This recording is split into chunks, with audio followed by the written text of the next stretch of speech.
Welcome back, guys. In this lecture, we're going to look at colors in CSS. Okay, so basically, we have a section and we have a div within that section, and the div has an ID of first section.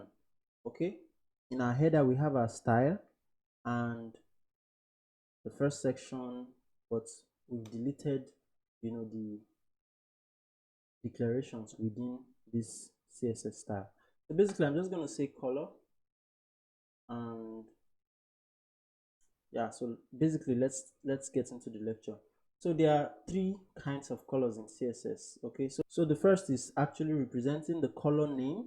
So colors like blue, and I'll save and refresh the page. So bam, blue, right? The second color is the hex color code.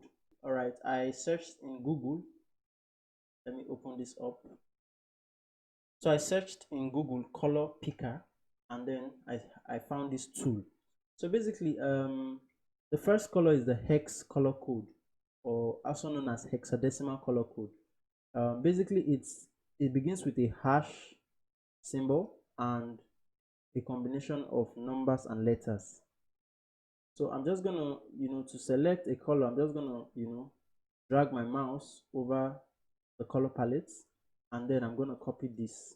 So I'll Control C, and then I'll come here and replace the blue with this color. Okay, and then I'll save. So my Visual Studio Code actually recognizes the color because it has a tool also. So I'm just gonna save and refresh the page. Bam, so the color changes. So that's the first kind of color in CSS. So the color name and the hexadecimal code, we've looked at those two. Now basically the third color, before then I'll just say I'll make the width, let's make the width 100%, and let's make the height 200 pixels px. Okay, and then I'm gonna save. Of course, if you refresh the page, you're not gonna see anything because the background is still not set.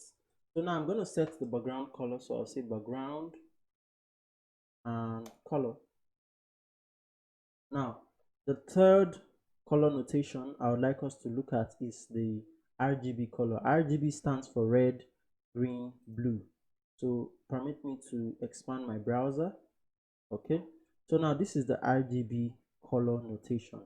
So basically I'm going to pick another color. So I'm just going to pick something green. Okay,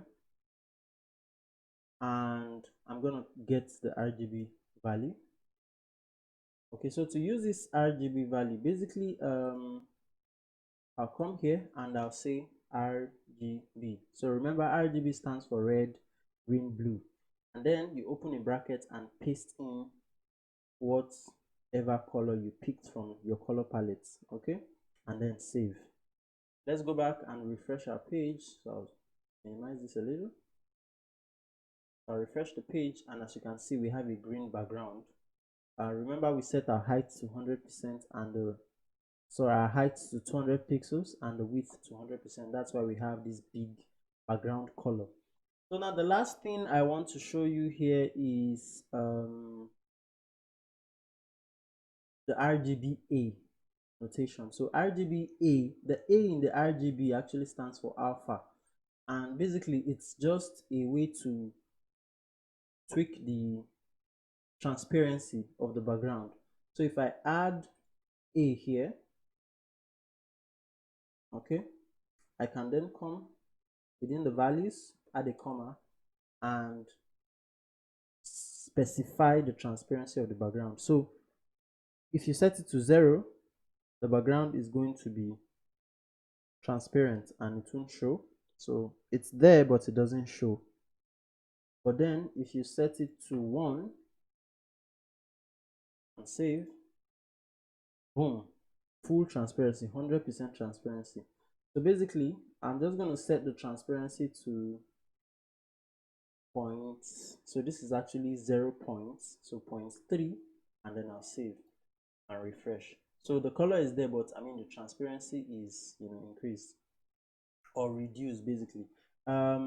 Yeah, so those are the things I want us to know when it comes to colors in CSS. So there's the actual color name, red, green, blue, and there are a lot of them. You can just search for um, HTML colors and you should find them in W3 schools. Okay, and then there's the hexadecimal color, which begins with a hash and a combination of letters and numbers. And then there's the RGB color code. Okay, so thank you so much for watching this lecture. See you in another one.